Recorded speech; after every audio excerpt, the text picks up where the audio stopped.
Sean todos bienvenidos a la séptima parte de nuestra serie, El tiempo de la última generación. Para empezar, vamos a encomendarnos al Señor, como siempre lo hacemos. Amantísimo Padre, una vez más, en este tiempo solemne de la última generación, en los últimos momentos del tiempo de gracia para tu pueblo, estamos reunidos para estudiar estos mensajes solemnes importantísimos que debemos entender. Señor, por su misericordia le ruego que pueda usar a este débil instrumento para hablar a sus amados hijos. Y que cada hijo suyo que escuchará este tema sea constreñido a ir por el camino de justicia.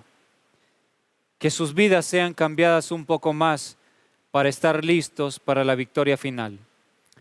En el nombre de Jesús se lo ruego. Amén. Bien, en esta ocasión, siguiendo lo que vimos en el último tema, la revelación sorprendente de que en la buena tierra, todos aquellos que son de la buena tierra, hay tres grupos finales, tres grupos. Esto está revelado en otra parte de la Biblia y que a la vez nos va a señalar el lugar al cual Dios lleva a su pueblo, al pueblo que prepara, los que estarán en pie en el tiempo de la última generación. Vamos a analizar en el libro de Mateo, capítulo 16, versículo 28. Dice así: de cierto os digo que hay algunos de los que están aquí que no gustarán la muerte hasta que hayan visto al Hijo del Hombre viniendo en su reino. Palabras dichas por el Señor Jesús a sus discípulos. Noten que Él no dijo que todos tendrían ese privilegio. Dijo que había algunos de entre todo el grupo que no gustarían la muerte sin antes haber visto al Hijo del Hombre viniendo en las nubes o en su reino. ¿Cómo se cumplió esto? ¿De qué manera? Todos los discípulos ya descansan hace como 2000 años, esperando la venida del Señor. ¿De qué manera esto tuvo su cumplimiento? Lo vamos a ver a continuación. Sencillamente es que son palabras proféticas. Lo que sucedió a continuación señalan al tiempo de la segunda venida. Sabemos que habrá grupos de personas o un grupo de personas fieles que no verán la muerte y que verán al Hijo del Hombre viniendo. Esperamos estar entre ese grupo. Es interesante, el capítulo 17, versículo 1, nos dice lo siguiente: 6 días después, Jesús tomó a Pedro, a Jacobo y a Juan su hermano, y los llevó aparte a un monte alto. 6 días después. ¿Por qué dice 6 días? Es interesante. Vamos a ver lo que sucedió. Toma a 3 discípulos, Pedro, Jacobo y Juan, y los lleva a un monte alto y se transfiguró delante de ellos y resplandeció su rostro como el sol y sus vestidos se hicieron blancos como la luz. Y he aquí que les aparecieron Moisés y Elías hablando con él. Entonces Pedro dijo a Jesús: Señor, bueno es para nosotros que estemos aquí. Si quieres, hagamos aquí 3 enramadas, una para ti, otra para Moisés y otra para Elías. Mientras él aún hablaba, una nube de luz los cubrió, y he aquí una voz desde la nube que decía: Este es mi Hijo amado, en quien tengo complacencia, a él oíd. Al oír esto, los discípulos se postraron sobre sus rostros y tuvieron gran temor. Entonces Jesús se acercó y los tocó y dijo: Levantaos y no temáis. Y alzando ellos los ojos, a nadie vieron, sino a Jesús solo. Bien. Es interesante que el espíritu de profecía nos dice en El Deseado de todas las gentes, página 390, párrafo 2, la promesa que hizo el Salvador a los discípulos quedó cumplida. Sobre el monte, el futuro reino de gloria fue representado en miniatura. Cristo el Rey, Moisés el representante de los santos resucitados y Elías de los que serán trasladados. En otras palabras, el evento de la transfiguración fue una representación de la segunda venida de Cristo en miniatura, en pequeño. Entonces, todo lo que dice aquí representa el tiempo de la segunda venida. Por lo tanto, encontramos tremendas lecciones para nosotros. Esta serie se titula El tiempo de la última generación. Y yo les decía, vamos a entender en qué consiste, qué tiempo es el que viviríamos, para que nos ubiquemos que estamos precisamente en el tiempo de la última generación. Y también qué es lo que el pueblo de Dios tiene que hacer para ser librados de los engaños, de la perdición. Porque este es el momento de la decisión para todos. Todos tenemos que tomar nuestra decisión definitiva. Los casos están siendo decididos en el juicio, en el cielo. Y también nos revela esta temática que estamos estudiando, la manera de actuar de Dios, lo que Dios quiere hacer en nuestra vida, cómo es que va a cambiar nuestro corazón. Es trabajando la parte humana unida con la divina. Hay una parte nuestra que debemos hacer y hay una parte de Dios. Entonces, empecemos por analizar qué dice el verso 1. 6 días después de que Él les dijo, les prometió, hay unos aquí que tendrán el privilegio de ver al Hijo del Hombre viniendo en su reino. Viniendo en su reino, esa es segunda venida. El mismo texto bíblico nos da a entender que es una representación de su segunda venida. Y les invito a que puedan leer en El Deseado de todas las gentes el capítulo donde habla de la transfiguración.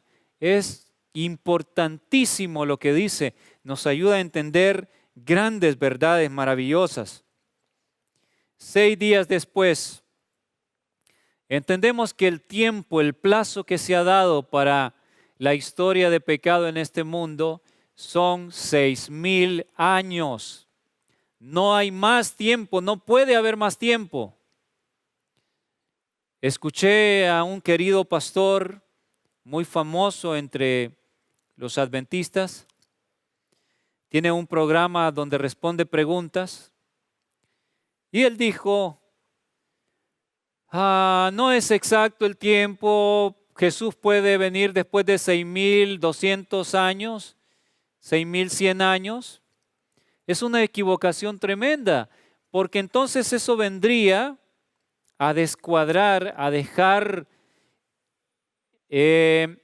¿cómo decirlo?, inexacto el cómputo, ya no encajaría bien el milenio que describe Apocalipsis 20 no encajaría, es un milenio, un reposo de 1000 años, porque deben haber 6000 años antes. Es el periodo, es una semana milenial, y hay una llave para entender muchas profecías que está en 2 de Pedro 3:8. 2 de Pedro 3:8. Dice así: Mas, oh amados, no ignoréis esto, que para con el Señor un día es como 1000 años, y 1000 años como un día. Entonces aquí, si es una representación de la segunda venida, tenemos que tomar esta llave profética para entender. 6 días después, 6000 años después, Cristo viene. En el 6º milenio es la última generación.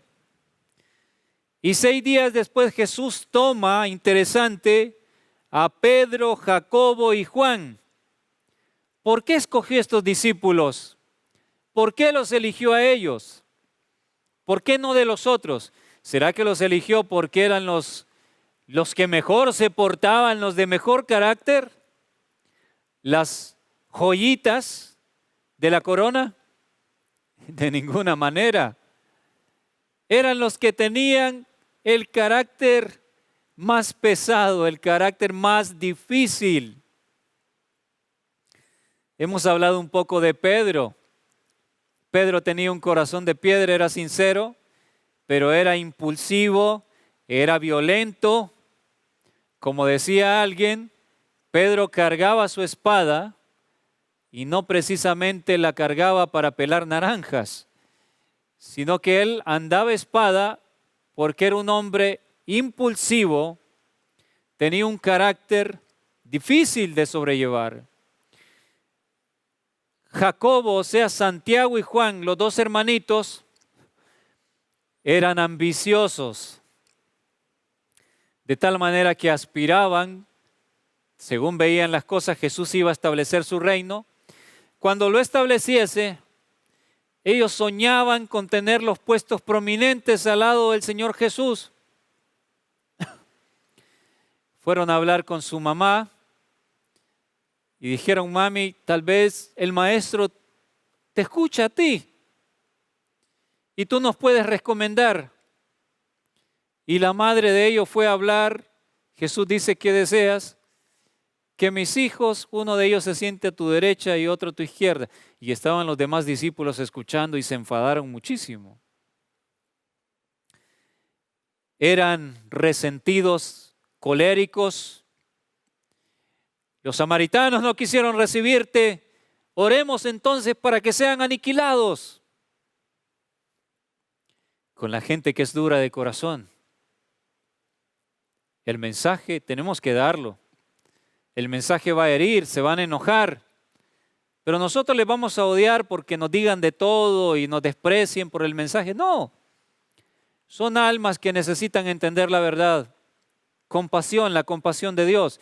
Dar el mensaje firme, sí. Si se molestan por el mensaje, ya es otro asunto. Pero estos muchachos, era ese su carácter. Qué interesante que Jesús toma a ellos para llevarlos al lugar donde iban a presenciar la representación de su segunda venida. Esto nos está diciendo, amados hermanitos, en la última generación, Dios tomaría a los más débiles entre los débiles y de ellos haría su generación gloriosa, victoriosa. El pastor M.L. Andreasen escribió en ese importantísimo libro llamado El Santuario y su Servicio. Hay un capítulo, no recuerdo el número, pero él escribió lo siguiente: el mayor poder del Evangelio está por verse aún en el futuro, donde Dios tomará a los más débiles entre los débiles y los transformará a su imagen para honra y gloria suya. Y eso nos da esperanza a nosotros. Somos débiles. Si tú reconoces que tienes graves defectos, que tienes un carácter como el de estas personas, pero la diferencia lo hace. Si lo estás reconociendo, si anhelas ser transformado por el Señor, Él te escogerá entre los débiles, entre los más débiles. ¿Y a dónde nos lleva? ¿A dónde llevaría esa generación débil? ¿Qué mayor prueba del Evangelio, del poder del Evangelio, que aquellos que tienen los peores caracteres, las peores luchas, Dios los transforme y luego sean personas amorosas, la dulzura de Cristo? El mundo se va a quedar maravillado, los que nos conocían van a decir: ¿qué ha pasado en tu vida? No eres igual, yo quiero ese poder también. Esa es la mayor evidencia para el mundo y para el universo del gran poder restaurador de Dios. Que Dios restaure vidas como las nuestras, con terribles luchas, defectos de carácter. Dios tomaría personas así, lo está haciendo ya. Por eso está tocando a tu corazón. Por eso te está llamando. ¿A dónde Dios llevaría a esas personas? Dice: a un monte alto. ¿A dónde Dios lleva a su pueblo para que le espere, para prepararlo para su segunda venida? A una montaña, a un lugar natural. Esto es impresionante. Es en el monte. Y cuando ustedes leen El deseo de todas las gentes, dice que era un lugar retirado. Es un lugar retirado. Hermanitos, muchos andan buscando terreno en el campo y llevan años buscando y dicen: pero es que no encuentro, sigo orando y no encuentro. Y cuando yo les pregunto a algunos de ellos: no ha encontrado ninguna tierra, usted le ha pedido a Dios que le dé, pero no ha encontrado una tierra barata. Y dicen: sí, pero es que no me gustó. Yo quiero que entre carro allí. Yo quiero que sea accesible. Fui a ver una tierra, era linda, era maravilloso, el paisaje y todo, había agua, pero es que el camino para llegar es difícil, solo puede llegar en caballo. Entonces no me pareció. Ah, hermano, hermana, ¿qué es lo que le has estado diciendo a Dios? ¿Que te dé un terreno? Y Dios te ha mostrado muchas opciones, pero es que quieres acorde a tus gustos, no a lo que Dios tiene para ti. El deseo de toda la gente dice que fueron a un lugar apartado. La montaña donde ocurrió la transfiguración no estaba ahí cerca del camino por donde pasaba todo mundo. Estaba apartado, un lugar apartado. Pero ahora queremos terrenos cerca de las carreteras, queremos ir en el 4x4 hasta allí. No, queremos todo fácil. Y entonces, lo que Dios nos está mostrando lo menospreciamos, pero es interesante que cuando el deseo de toda la gente describe a dónde fueron, dice que era un lugar muy apartado. Cuando llegue la crisis, los lugares accesibles, gran parte de los lugares, la gente, cuando hay anarquía, va a ir a esos lugares a ver qué puede quitarle a los que viven en esos sitios. Pero si tú vives en un lugar apartado, la gente, los delincuentes, no les gusta lo difícil. Hay muchas lecciones concerniente a esto. Bueno, probablemente Dios tenga un plan diferente para un ministerio grande ya establecido, para que pueda seguir funcionando un lugar donde sea más accesible. Pero hay personas, individuos, que estamos buscando sacar a nuestras familias, que es diferente. No cargamos con la obligación de un ministerio que debe funcionar hasta que ya no se pueda, y entonces sí, Dios nos puede estar ofreciendo o llevándonos para que optemos por un lugar apartado, un lugar maravilloso que, por cierto, los lugares apartados son los más al alcance del bolsillo. Son pedacitos de cielo, son lugares maravillosos, se los digo por experiencia. Son llevados a un monte alto y Jesús aparece en su gloria como viniendo. Y aparecen representados Moisés, esto lo sabemos bien, representa a los que resucitarán. Elías representa a los que estarán vivos. Pero los mismos discípulos, son 3 discípulos, representan al grupo que estará en el tiempo del fin. ¿Recuerdan que vimos que en la parábola del sembrador son 3 cosechas? A 30 por 1, a 60 por 1 y a 100. De una semilla da toda la producción a 100, otro a 60, otro a 30. Y hay 3 discípulos aquí. Vimos en Apocalipsis 9 que hay 3 grupos que se habla entre los escogidos. Las langostas, los demonios no pueden tocarlos. Hierba de la tierra, cosa verde y árboles. 3 grupos. Esos son los mismos 3 discípulos. Representan el remanente que es preparado de manera especial para una misión especial. Ahora bien, ¿qué en cuanto a otros? ¿Quiere decir que excluidos quedan todos los demás? No. Hay personas que no podrán salir al campo. Son personas de edad avanzada, tienen algunas enfermedades, son débiles. Dios sabe en su misericordia, conoce sus corazones que son sinceros y Dios tiene un plan para ellos. Llevarles al descanso para que puedan despertar en la resurrección especial y verle en gloria de igual manera. Pero este grupo que es llevado a la montaña representa, como vimos, los 3 tipos de cosechas de la buena tierra. El que llega a 30, o diríamos a 100, lo alcanzó plenamente, la imagen de Cristo.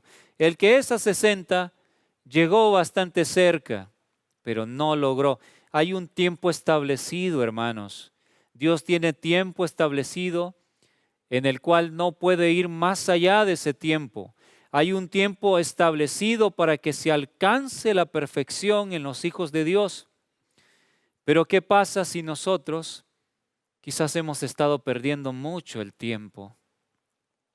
El tiempo de gracia es el tiempo de preparación. El tiempo de gracia es muy corto. Y si lo hemos estado desperdiciando, Dios lleva años llamándonos. Quizás si hubiésemos escuchado años atrás, estaríamos muy avanzados en nuestro desarrollo espiritual. Puede ser nuestro caso, el caso de cada uno. Pero como hemos sido rebeldes y hasta recién estamos escuchando, entonces quizás si alcancemos cuando mucho el 60% o quizás el 30%, porque lamentablemente perdimos el tiempo. Pero Dios tiene un plan también para los que no logran la plenitud, para alcanzar la plena purificación. Tiene un plan para purificar a sus hijos. Vean lo que dice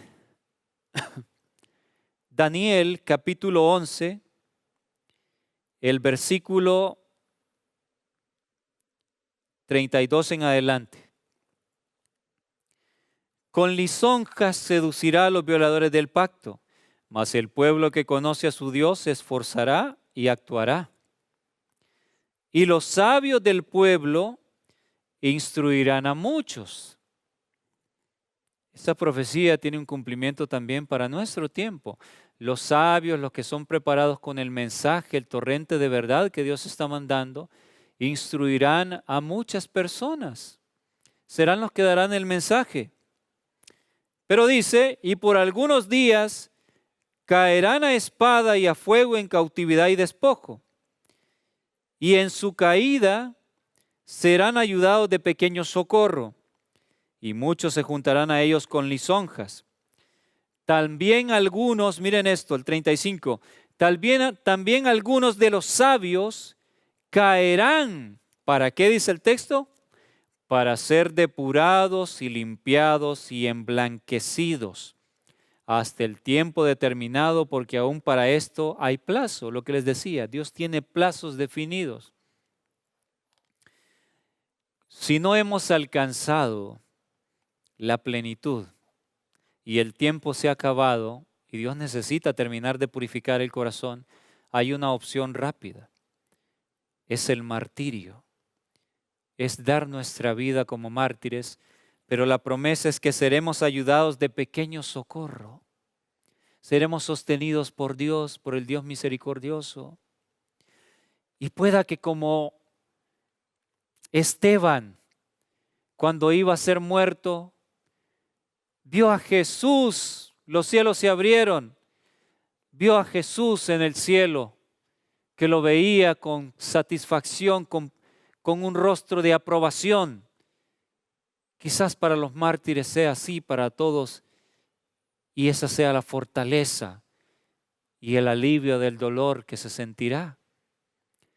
Y será un pestañear como que acaban de morir, como que no pasó nada y están resucitando y Cristo está viniendo. Somos ganadores y victoriosos de cualquier manera. Dios es misericordioso. Entonces, eso es lo que pasará con los que no alcancen la plenitud a tiempo. Analicemos de estos tres hombres, Pedro, Jacobo y Juan, ¿quién sería el que alcanzó, según la parábola del sembrador de la cosecha de la buena tierra, al 100 por 1, alcanzó la plenitud? Y también representado por un árbol que alcanzó la perfección de Cristo, la imagen de Cristo. ¿Quién es de estos tres discípulos el que lo logró? Sabemos por lo que enseña la palabra, los testimonios, que fue Juan, el discípulo que más llegó a parecerse a Cristo. Estaba lleno de amor. Cristo fue para él una experiencia viviente. Juan es el ejemplo de un sellado, pero sellado plenamente en vida.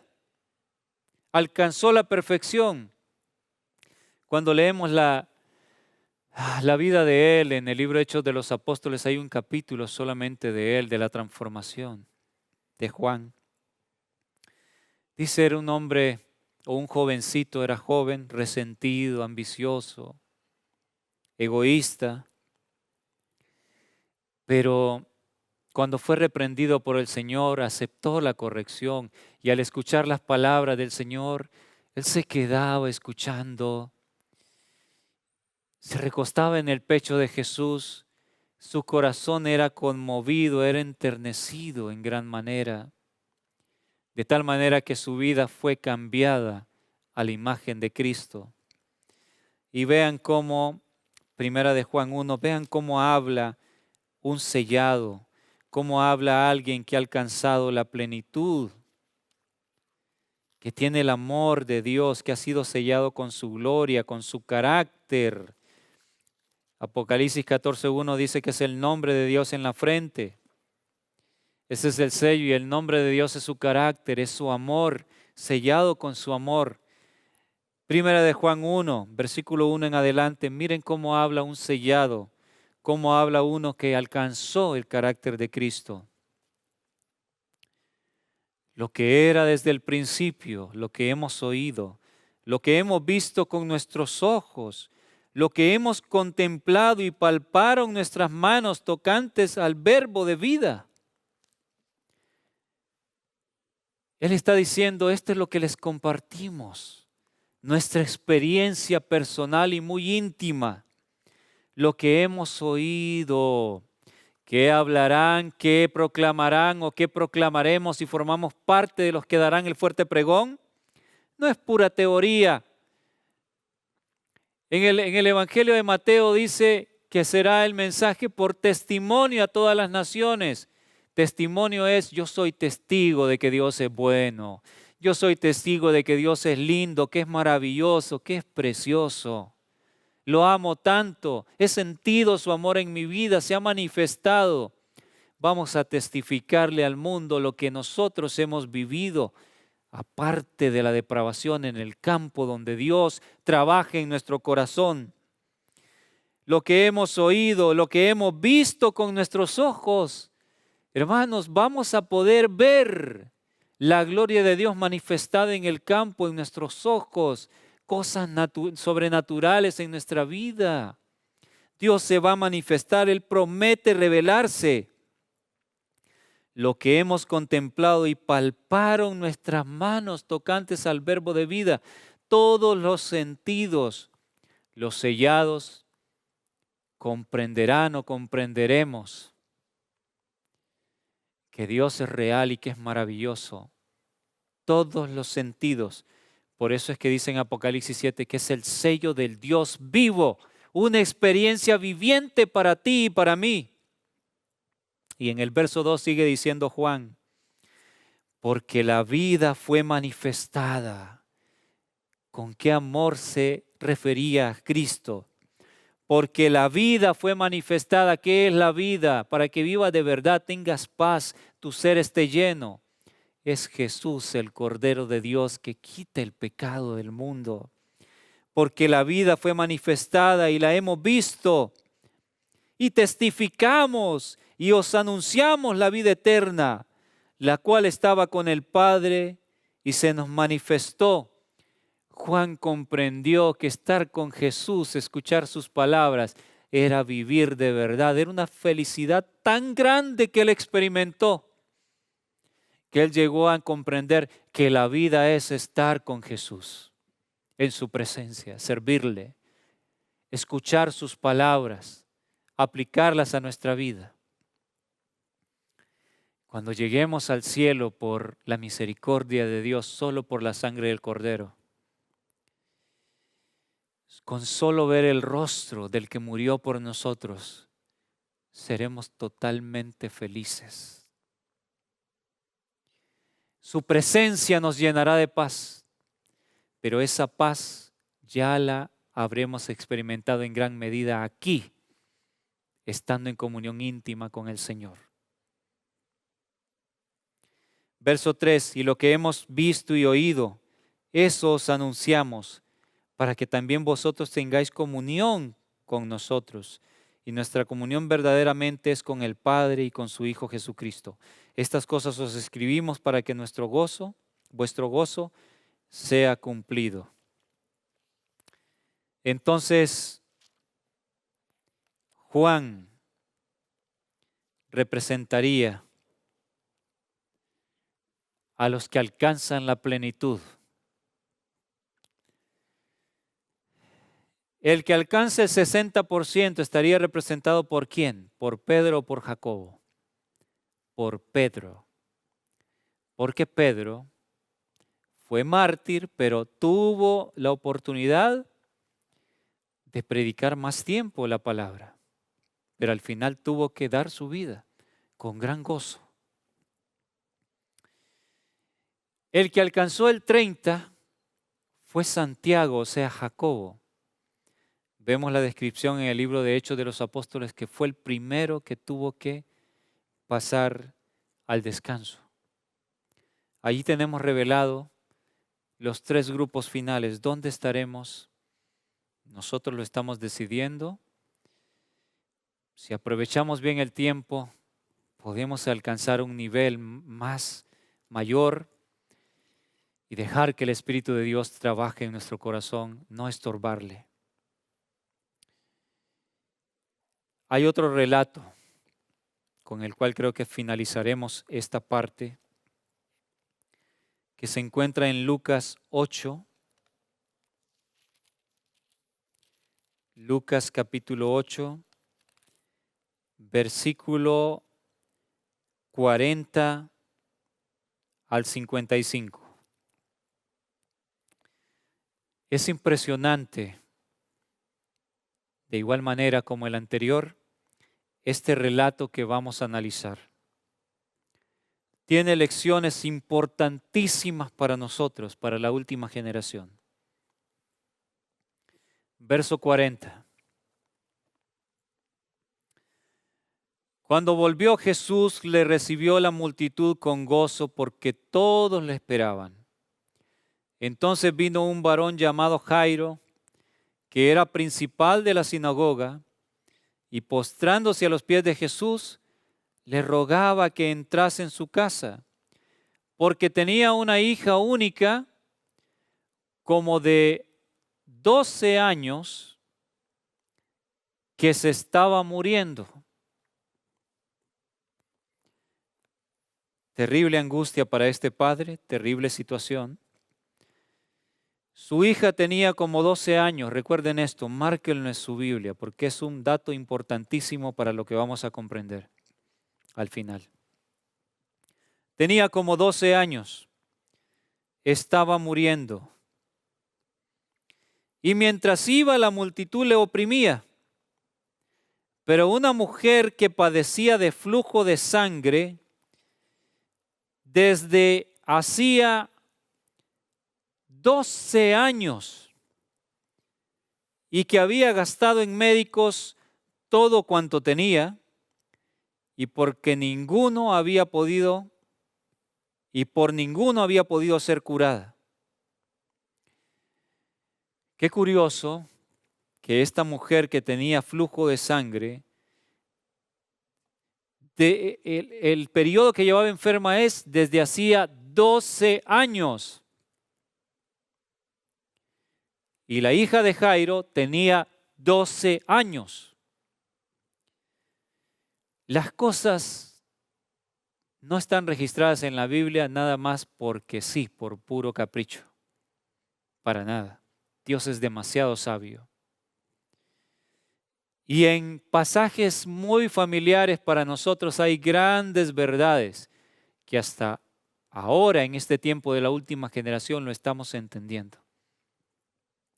No es casualidad que la hija de Jairo tenía 12 años, estaba muriendo, y que la mujer con flujo estaba enferma desde hace 12 años de igual manera. El número se repite.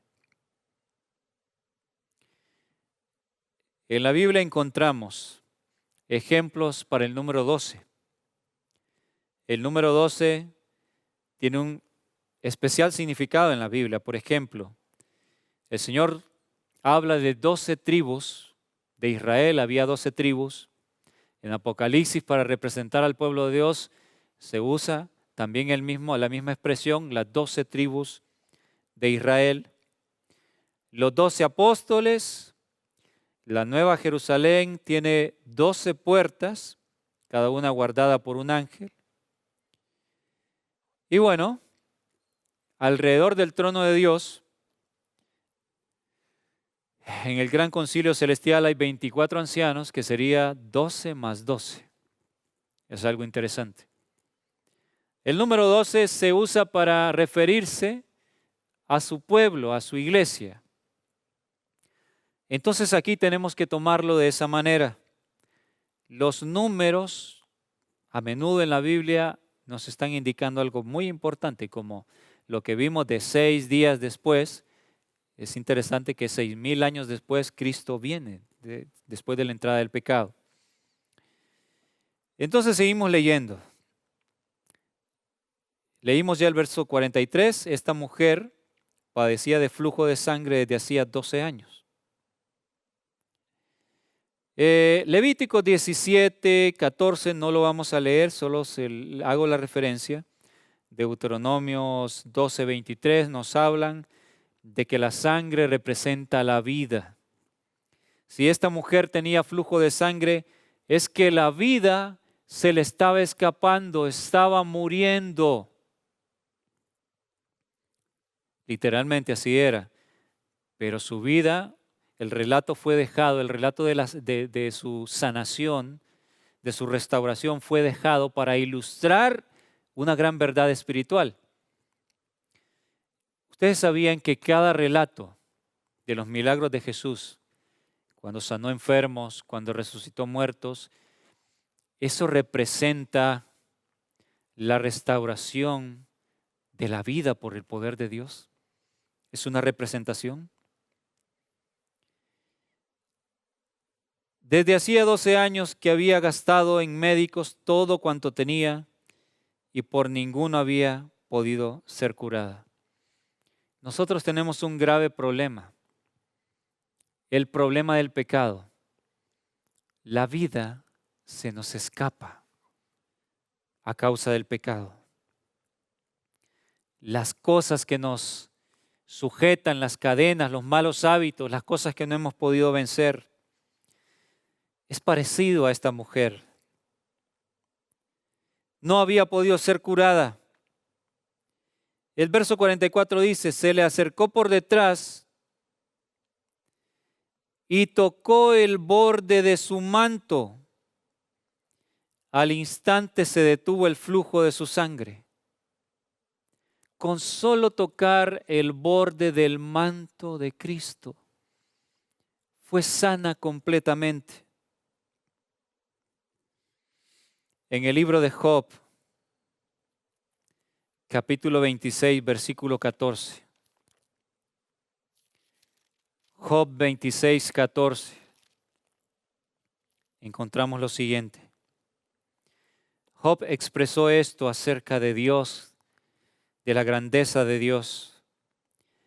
He aquí, estas cosas son solo los bordes de sus caminos, y cuán leve es el susurro que hemos oído de él. Job estaba diciendo, apenas conocemos los bordes de sus caminos.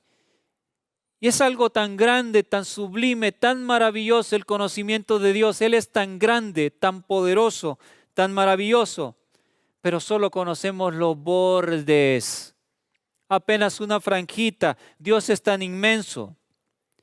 Eso me llevó a meditar. Si Job reconocía que solo conocía los bordes de sus caminos apenas, pero en Job 1, verso 1 y 8, dice lo siguiente acerca de Job. Dice así, hubo en tierra de Uz, un varón llamado Job, y este hombre perfecto y recto, temeroso de Dios, apartado del mal. Esto es lo que llama el primer ángel, temed a Dios. Proverbios 8:13 dice, es aborrecer el mal. Ya lo hemos visto. Job cumplía todas estas características. Era perfecto, recto, temeroso de Dios y apartado del mal. El verso 8 dice, y Jehová dijo a Satanás, ¿no has considerado a mi siervo Job, que no hay otro como él en la tierra, varón perfecto y recto, temeroso de Dios y apartado del mal? Esto es interesante, porque si Job reconoció que apenas conocía los bordes de los caminos de Dios, pero sin embargo ese conocimiento lo había llevado a él a ser considerado por Dios como perfecto, estaba apartado del mal, aborrecía el mal, temía a Dios. O sea, también temer a Dios es apartarse del mal, Proverbios 8:13, pero en Eclesiastés 12 dice que es guardar sus mandamientos. Job guardaba los mandamientos de Dios, amaba a Dios, por amor a Él los guardaba. Por eso Dios llegó a decir de él, este es un varón perfecto, no hay otro como él. Solo con el conocimiento de los bordes de los caminos de Dios, del borde de sus caminos. Hermanitos queridos, si nosotros somos capaces tan solo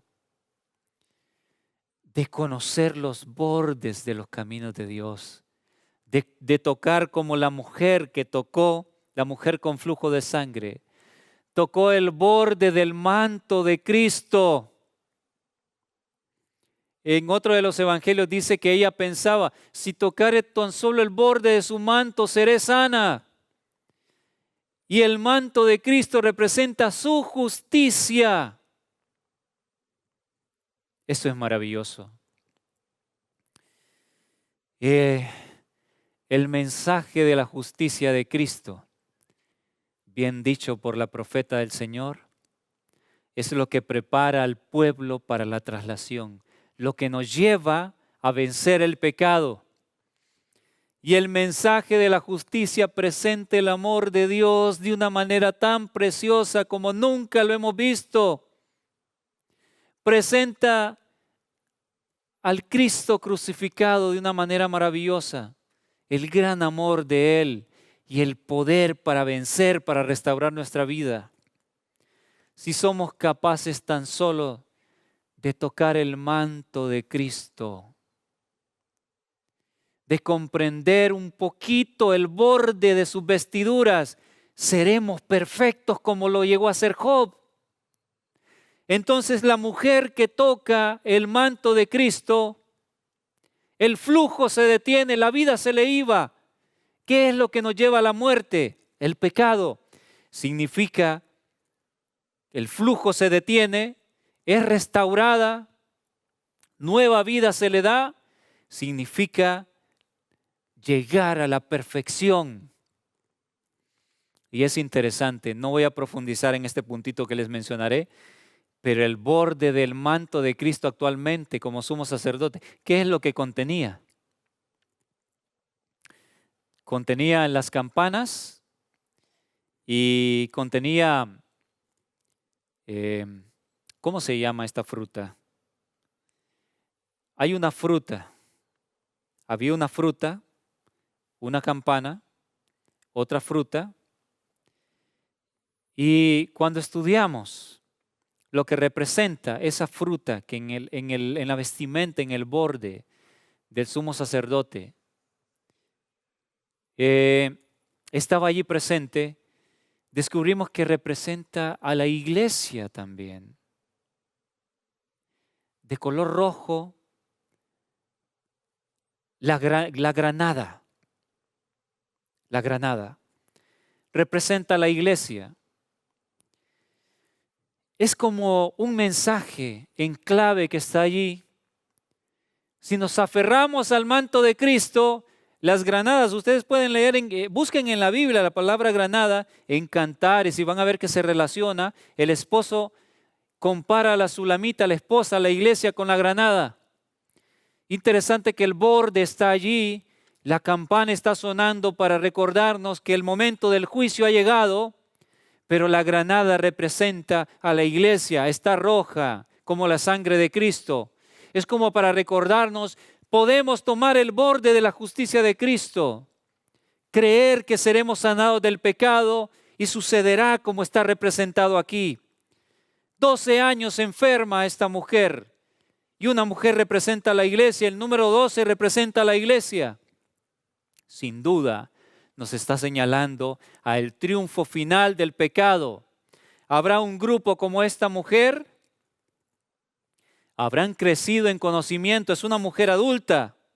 Habrán crecido en conocimiento y reconocen que la vida se les escapa, pero saben que la clave está en el Maestro y han comprendido, si tan solo toco el manto de su justicia. En el manto está la granada que representa al pueblo de Dios. Tocas el manto, te aferras por fe. El flujo, la pérdida de sangre, la pérdida de tu vida se acaba. Logras la perfección, logras la imagen de Cristo. Es lo que representa. Verso 45. Entonces Jesús dijo, ¿quién es el que me ha tocado? Y negando todos, dijo Pedro y los que con él estaban, Maestro, la multitud te aprieta y oprime y dices, ¿quién es el que me ha tocado? Pero Jesús dijo, alguien me ha tocado porque yo he conocido que ha salido poder de mí. Interesante.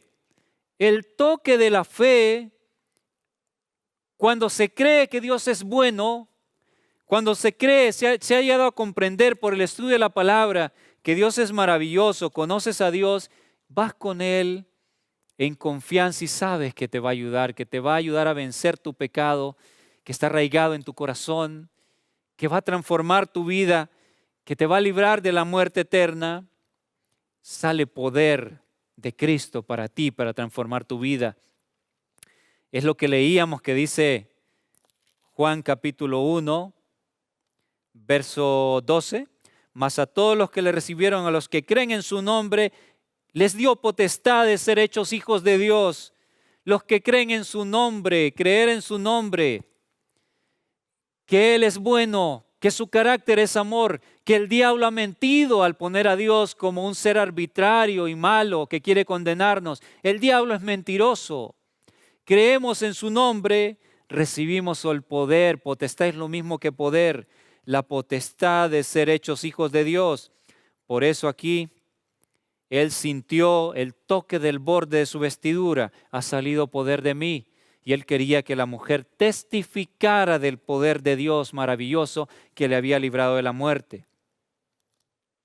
Entonces, cuando la mujer vio que había quedado oculta, que no había quedado oculta, vino temblando y postrándose a sus pies, le declaró delante de todo el pueblo por qué causa le había tocado y cómo al instante había sido sanada.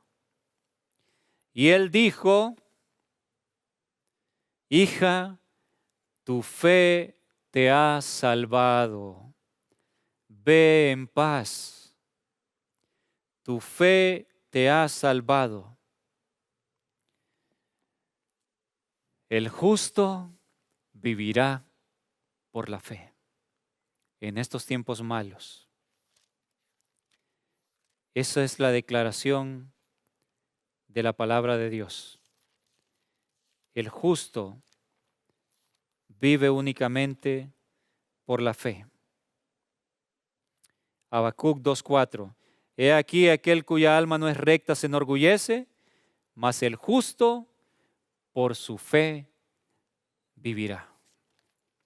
Es el ejemplo que encontramos en esta mujer. Ahora rápidamente vamos a ver en qué consiste la niña, porque también es una mujercita. La mujer representa a la iglesia, 12 años de edad. Dice así, verso 48, verso 49. Estaba hablando aún, noten esto, estaba hablando aún, diciéndole a la mujer: tu fe te ha salvado, ve en paz. Estaba hablando aún cuando vino uno de la casa del principal de la sinagoga a decirle: tu hija ha muerto, no molestes más al maestro. Oyéndolo, Jesús le respondió: no temas, cree solamente y serás salva. Yo estaba analizando el tiempo que le llevó a este emisario a ir a anunciar a Jairo que su hija había muerto. Llegó en el momento en que la mujer ya había sido sanada hace unos minutos y estaba declarando, dando testimonio. Yo creo que probablemente en el mismo momento en que esta mujer tocó el borde de la vestidura de Cristo y fue sana, la hija de Jairo a la vez estaba muriendo. Y esto es algo interesante.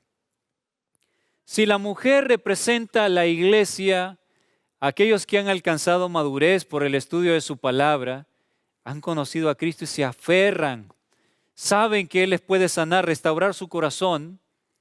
¿Qué podría representar la niña? Es una mujercita, es parte de la iglesia de Dios, pero no se ha alcanzado la madurez adecuada, no se ha alcanzado a tiempo. Pero sin embargo hay sinceridad en el corazón. Ella muere, pasa al descanso.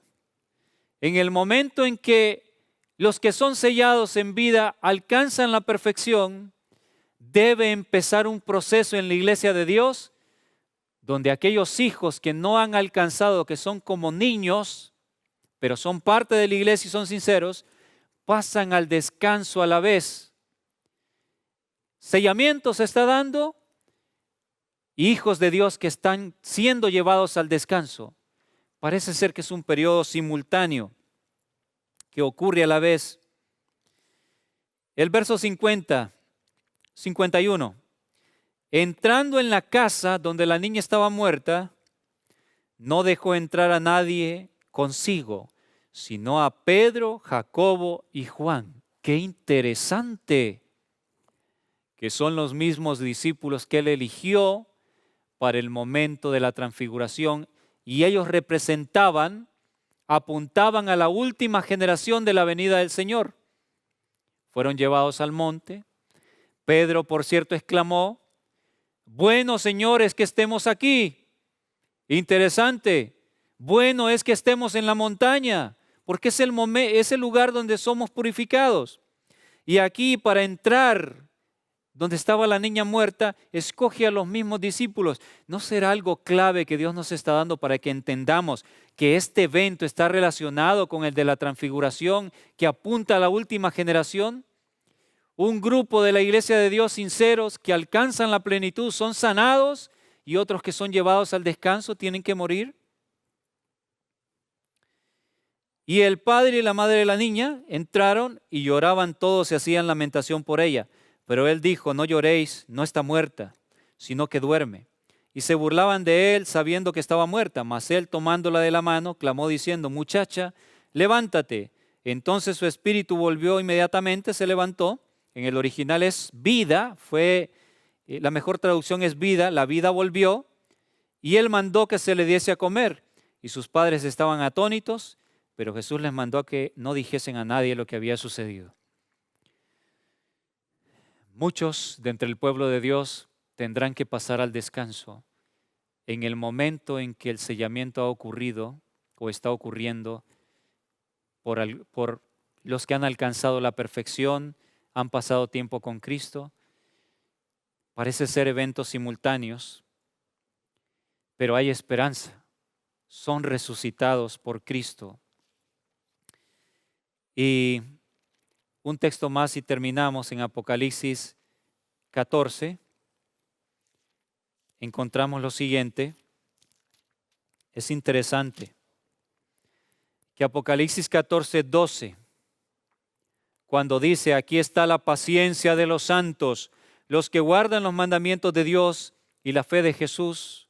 Esto es perfección, guardan los mandamientos. Guardar la ley es no pecar, pecar es infringir la ley. Por lo tanto, aquí está hablando de gente que ha alcanzado la impecabilidad. Guardan los mandamientos de Dios y la fe de Jesús. Esta sería la mujer con flujo de sangre, que es sanada. No se describe que muere, es sanada. Pero seguido a esto, en el versículo 13 dice: y oí una voz que desde el cielo me decía: escribe, bienaventurados, de aquí en adelante los muertos que mueren en el Señor. Sí, dice el Espíritu, descansarán de sus trabajos, porque sus obras con ellos siguen. Qué interesante, de aquí en adelante, del momento cuando Dios proclama: aquí están los que guardan los mandamientos, mi pueblo perfecto. Parece ser que hay unos que empiezan a morir, que pasan al descanso, pero son bienaventurados, porque son parte de la iglesia, son sinceros, no alcanzaron la plenitud a tiempo, pero Dios los manda al descanso y resucitarán para recibir al Señor en el aire. Qué maravillosas verdades, hermanos. Vayamos a Jesús, el tiempo de gracia se termina. Estamos en este tiempo donde se está definiendo. Y he escuchado algo que está sucediendo. Personas sinceras, buenas, adventistas del séptimo día y no adventistas, muchos de ellos ancianos, muchos de ellos jóvenes, están pasando al descanso repentinamente, no padecían de nada. Se está cumpliendo lo profetizado. Hay personas que están siendo llevadas al descanso, mientras hay otros que están dando testimonio ya y dicen: está pasando algo en mi vida. Siento que no tengo deseos de pecar, cosas que me atraían, no me atraen más. Dios está purificando un pueblo. Apresúrate. Dios quiere hacerlo contigo y conmigo. Vamos a orar. Bendito Dios, Gracias, Señor, por este estudio maravilloso, por estas verdades que antes no entendíamos, pero por su misericordia las estamos entendiendo. Señor, que estas verdades que tienen que ver con el tema de la justicia de Cristo, con la justificación por la fe, con el tema de 1888, puedan llegar a millones de hermanos. Que este sea el comienzo de que el mensaje de la justicia de Cristo pueda ser proclamado con poder nuevamente para que el pueblo, para que todos seamos preparados, Señor. Que esto sea un inicio de algo grande. Gracias, guárdenos en su paz y que podamos encontrarnos en el próximo tema. En el nombre de Jesús. Amén.